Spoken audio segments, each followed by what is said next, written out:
What's up, guys? Welcome to another episode of Off the Cup. And today, I'm very excited to finally talk about the Mario movie. And I can say the movie was great. It was way better than I expected it to be. To be honest, my expectations weren't too high because it is a kid's movie, but Nintendo, they knocked it out of the park with this one.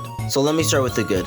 First thing, the movie looks absolutely beautiful. I remember seeing one video that said that this movie was 6 years in production, and it definitely shows. Every character, every little thing, the amount of detail is truly beautiful. And it makes me think that if Nintendo actually made a really powerful console, the graphics or the cutscenes could look similar to the movie. At the end of the day, it will never look as good as a real movie, but it just made me think about if they were to create a console like that, this is potentially how great Mario and the crew can look. But anyhow, yeah, the movie was absolutely stunning to look. Every minute was so beautiful to see, and I just loved every second of it. Second thing, surprisingly, everyone did well in terms of voice acting. Yes, that including Chris Pratt and Seth Rogen and whoever else you thought was not going to do well. And I was surprised. Again, like everyone else, I was unsure with Chris Pratt's Mario, but once you get to like 10 to 15 minutes into the movie, you honestly forget about it and you just get into the movie. And yeah, Chris Pratt, I want to give credit where credit is due because a lot of people were shitting on him. Chris Pratt actually did a good job as Mario, but by far the person who absolutely killed it, and it comes to no surprise if you've seen the movie, is Jack Black as Bowser. You can feel when an actor is really passionate about the role, and it clearly shows with Jack Black. You can tell that he's been wanting to play a role like this. He's a fan of the Mario series, and I can't imagine any other person to play Bowser. So Jack Black, you killed it as always. And the other great thing is this movie is packed to the brim with references. From the music, to things in the background, to signature sounds. If you are a hardcore Nintendo fan as me, this movie was made for you. And honestly, I didn't think Nintendo will go to the degree with the amount of references they did. But hey, Nintendo killed it. I believe this movie is worth watching a second time because I believe that there were some references that was shown that I simply was not paying attention or I didn't notice because the amount of references that there were. So I loved every second of that. Now,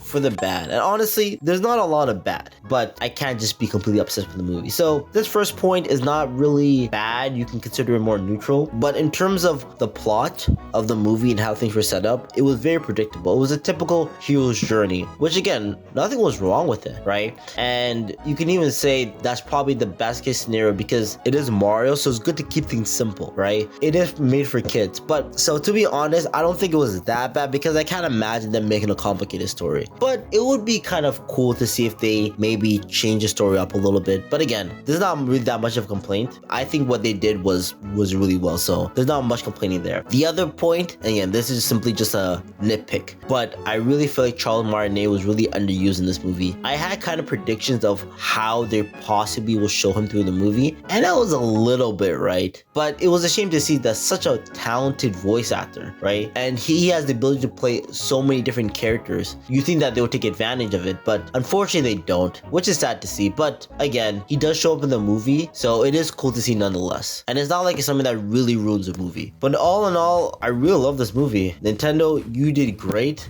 and I'm super excited to see what potential other series, other games are going to be adapted to film, because this was a great place to start, and fingers crossed for a possible sequel for this movie. And I give this movie an 8.5 that all around is a solid movie. I really don't have that much to complain. For this to be, I guess, a 9 and above, it would have to do something kind of new or revolutionary in terms of the way it told the story. But again, all around is a solid movie. And even if you're not someone who's super into Nintendo, you can still thoroughly enjoy this movie. But especially if you are a Nintendo fan, you will absolutely love this movie. So thanks guys for watching, and hope to see you next time.